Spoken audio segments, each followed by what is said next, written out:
নমস্কার বন্ধুরা, স্কুলের টিফিন হোক আর বড়দের লাঞ্চ বক্স দুটো দিলেই কিন্তু পেট ভরে যাবে। খুব অল্প উপকরণে ঝটপট তৈরি হয়ে যাবে আজকের ব্রেকফাস্ট রেসিপি। দেখতে যেমন লোভনীয়, খেতেও দারুণ মজার। আশা করছি আজকের রেসিপিটা আপনাদের সকলের ভীষণ পছন্দ হবে। যদি পছন্দ হয় প্লিজ একটা লাইক করবেন, ছোট্ট করে কমেন্ট করবেন, বন্ধুদের সাথে শেয়ার করবেন। তাহলে চলুন দেখে নিন। তো বন্ধুরা, সবার প্রথমে আমাদের লাগবে চিকেন, মানে মুরগির মাংস। এটা সলিড মুরগির মাংস। তো প্রথমে মাংসগুলোকে আমি টুকরো টুকরো করে নেব। তো বন্ধুরা, আজকের রেসিপি ভীষণই ইউনিক একটা রেসিপি। আশা করছি তোমাদের সবার ভালো লাগবে। ভালো লাগলে প্লিজ প্লিজ প্লিজ লাইক করবে, কমেন্ট করবে আর বন্ধুদের সাথে শেয়ার করবে। তো মাংসগুলোকে এইভাবে আমি টুকরো টুকরো করে প্রথমে কেটে নিচ্ছি। যদি হাতের কাছে চিকেন না থাকে তার পরিবর্তে কী দিয়ে করতে পারবে সেটাও আমি তোমাদের বলে দেব। এবার নিয়ে নিয়েছি একটা মিক্সিং জার। এই জারের মধ্যে মাংসের টুকরোগুলো দিয়ে দিচ্ছি। মানে মাংসের পেস্ট তৈরি করতে হবে, মানে মাংসের কিমা তৈরি করতে হবে। ঠিক আছে, তো আমি দুবার দিয়ে মাংসের কিমাটা তৈরি করে নিয়েছি। এবার একটা ফ্রাই প্যানের মধ্যে আমি কিছুটা তেল দিয়েছি। দেখতে পাচ্ছ এটা রিফাইন্ড অয়েল। তো তেলটাকে প্রথমে ভালো করে গরম করে নিতে হবে। গরম করে নিয়ে বড় সাইজের একটা পেঁয়াজ কুচি দিয়ে দেব।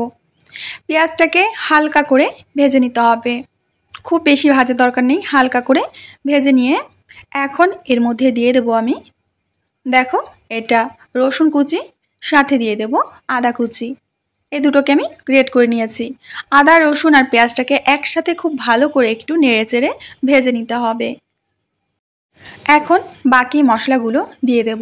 প্রথমে দিয়ে দেব আমি স্বাদ মতো লবণ, সাথে দিয়ে দেব ধনিয়া গুঁড়ো, হাফ চামচ চিলি ফ্লেক্স, দিয়ে দেব হাফ চামচ হলুদ, আর সাথে দিয়ে দেব হাফ চামচ কাশ্মীরি লাল লঙ্কার গুঁড়ো। সমস্ত কিছু একসাথে মিশিয়ে আবারও কষে নিতে হবে। এখানে আর জল দেওয়ার কোনো প্রয়োজন নেই, শুকনো শুকনো করেই কষে নিতে হবে। দেখতে পাচ্ছ যে মশলার কালারটা কত সুন্দর এসছে, কারণ এতে আমরা কাশ্মীরি লাল লঙ্কার গুঁড়ো দিয়েছি। মশলাটা কষা হয়ে গেছে। এখন আমি মাংসের কিমাটা দিয়ে দেব। যদি হাতের কাছে মাংসের কিমা না থাকে তোমরা এখানে ডিম দিয়েও রেসিপিটা তৈরি করতে পারো, বা সয়াবিন দিয়েও তৈরি করতে পারো। খুব ভালো করে কিমাটাকে কষে নিতে হবে। যেহেতু আমরা মাংসটাকে কিমা করে নিয়েছি, খুব শীঘ্রই কিন্তু এটা গলে যাবে। আজকে যদি আমার ভিডিও দেখতে কোনো নতুন বন্ধু এসে থাকো প্লিজ আমার চ্যানেলটিকে সাবস্ক্রাইব করবে, পাশে থাকা বেল বাটনের অল অপশনে ক্লিক করবে, যাতে আমার প্রত্যেকটা ভিডিও আপলোড হওয়া মাত্র সবার প্রথমে তোমার সামনে পৌঁছে যায়। এখানে আমি একটুখানি টমেটো সস দিয়ে নিলাম। আবারও খুব ভালো করে মিশিয়ে নেব। মাংসের কিমাটা ভালো করে ভেজে নেওয়া হয়ে গেছে। তো বন্ধুরা, এখন একটা মিক্সিং বোল নিয়েছি।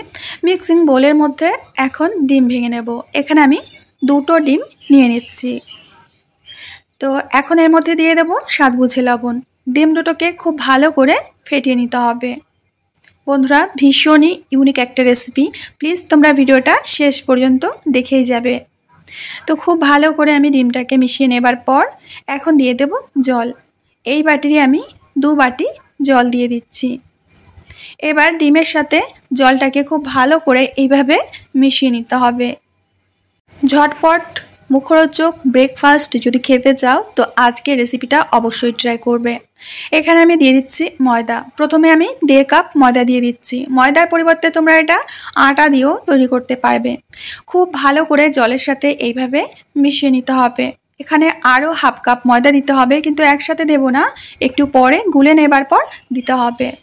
তো এখানে আমি আরও হাফ কাপ ময়দা দিয়ে দিচ্ছি। টোটাল এখানে আমি 2 কাপ ময়দা দিয়েছি। খুব ভালো করে মিশিয়ে নেব। ময়দার কোনো দলা ভাব যেন থেকে না যায়। একদম পাতলা একটা ব্যাটার তৈরি করে নিতে হবে। এইবার আমি তোমাদের ব্যাটারের ঘনত্বটা দেখিয়ে দিচ্ছি। দেখো কতটা পাতলা রয়েছে। ঠিক এরকমই পাতলা করে নিতে হবে, এর থেকে যেন কোনোভাবেই ঘন না হয়ে যায়। এবার একটা তাওয়া নিয়েছি, তাওয়ায় আমি এইভাবে একটু তেল ব্রাশ করে দিচ্ছি। তাওয়াটাকে খুব ভালো করে গরম করে নিতে হবে। এবার 1 হাতা মুঠো ব্যাটার আমি দিয়ে দিচ্ছি। এইভাবে ঘুরিয়ে ঘুরিয়ে আমি ব্যাটারটাকে দিয়ে দেব পুরো তাওয়া জুড়ে। এবার গ্যাসের আঁচটাকে লো করে 1 মিনিট সময় দিতে হবে। 1 মিনিটের মধ্যেই দেখবে যে রুটিটা হয়ে গেছে, নিচে থেকে ছেড়ে যাচ্ছে। এবার উল্টে দেব। এখন গ্যাসের আঁচটাকে চড়িয়ে দিতে হবে। চড়িয়ে দিয়ে রুটিটাকে এপাশ ওপাশ করে খুব ভালো করে ভেজে নিতে হবে। তো একটা রুটি আমার ভেজে নেওয়া হয়ে গেছে। একইভাবে প্রত্যেকটা রুটি এইভাবে তৈরি করে নেব। তোমরা গোলাটা যদি ঘন করে ফেলেও রুটিটা কিন্তু এরকম পাতলা হবে না। তো বন্ধুরা, একে একে দেখো সব কটা রুটি আমি তৈরি করে নিয়েছি। আর রুটিগুলো কতটা পাতলা হয়েছে তোমরা দেখেই বুঝতে পারছো। মোটামুটি আমি 5 থেকে 6টা রুটি বানিয়ে নিয়েছি। এবার এখান থেকে একটা রুটি নিয়ে নিচ্ছি। প্রথমে দিয়ে দেব চিজ। আজকে আমি মোজারেলা চিজ দিচ্ছি, তোমরা চাইলে কিউব চিজ দিয়ে দিতে পারো।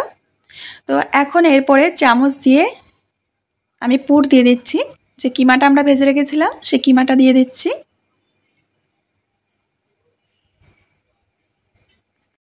আবারও এর উপর থেকে চিজ দিয়ে দেব। চিজটা যদি পছন্দ না হয় তাহলে চিজটাকে স্কিপ করতে পারবে, এর বদলে একটু টমেটো কেচাপ দিয়ে নেবে। তো খুব ভালো করে আমি চৌকো করে সাজিয়ে দিয়েছি। এবার ভাঁজ করে নেব। ভাঁজ করাটা একদমই সহজ, দেখতেই পাচ্ছ।